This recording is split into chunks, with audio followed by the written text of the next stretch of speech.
Hello guys, ഇന്ന് ഞാൻ എണ്ണ കാച്ചാനാണ് കേട്ടോ തീരുമാനിച്ചത്. മുടി ചെറിയതായിട്ടൊന്ന് പൊഴിയുന്നുണ്ട്. അപ്പോൾ വീട്ടിൽ നിന്ന് കറ്റാർ വാഴ വെട്ടി അറുത്ത് വാരിക്കൊണ്ട് ഞാൻ വെച്ചേക്കുവാണ്. ഇച്ചിരി കറ്റാർ വാഴയും കൈതോന്നി കുറച്ചേ കിട്ടിയോളും. കൈതോന്നിയും ഇത് പൂവാങ്കുരുന്നിൻ്റെ ഇലയാണ് കേട്ടോ. പൂവാങ്കുരുന്നാണ്. ഇത് അടുക്ക് ചെമ്പരത്തി, സാധാ ചെമ്പരത്തി കിട്ടിയില്ല, അടുക്ക് ചെമ്പരത്തിയാണ് കിട്ടിയത്.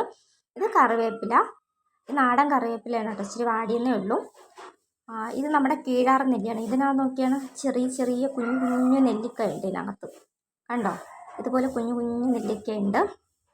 അപ്പോൾ ഇത്രയും വെച്ചാണ് നമ്മളിന്ന് എണ്ണ കാച്ചാൻ പോണത്.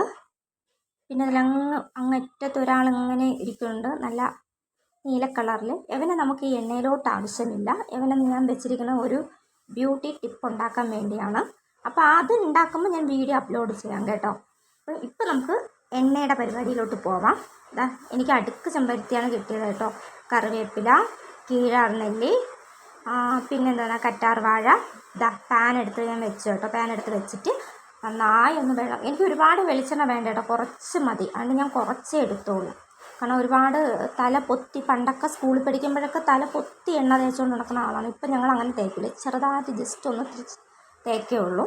അപ്പോൾ എണ്ണ നന്നായി ചൂടായിക്കൊണ്ടിരിക്കുന്ന സമയത്ത് തന്നെ ഞാൻ എന്ത് ചെയ്തെന്നറിയാമോ, കറ്റാർ വാഴയുടെ ജെല്ലും പിന്നെ കറിവേപ്പില അരച്ചില്ല, കീഴാർ നെല്ലിയും കൈതോന്നിയും ഒക്കെ വെച്ച് മിക്സിയിൽ വെച്ചൊന്ന് അടിച്ചെടുത്തു കേട്ടോ. മിക്സിയിൽ വെച്ചൊന്ന് അടിച്ചെടുത്തു. അപ്പോൾ തന്നെ എണ്ണ ഒഴിച്ചപ്പോൾ തന്നെ അവിടെ അത്ര ഒരു പുക പോലായി. പിന്നെ ഞാൻ ഇച്ചിരി നമ്മുടെ അടുക്ക് ചെമ്പരത്തിയും കറിവേപ്പിലയും അതിൻ്റെ മുകളിലായിട്ട് ഇട്ട് കൊടുത്തതേ ഉള്ളൂ. അത് അരച്ച് ഞാൻ മിക്സ് ആക്കിയില്ല. അതിനുശേഷം ഞാൻ ഇത്തിരി ഉലുവ, ഒരു 5-6 കഷ്ണം ഉലുവ അതിൻ്റെ മുകളിലോട്ട് ഇട്ടിട്ടുണ്ടായിരുന്നു. അപ്പോൾ ഇത് നന്നായി ഒന്ന് ആയിട്ടുണ്ട്. ഈ ഒരു നിറമാണ് കിട്ടിയത് കേട്ടോ.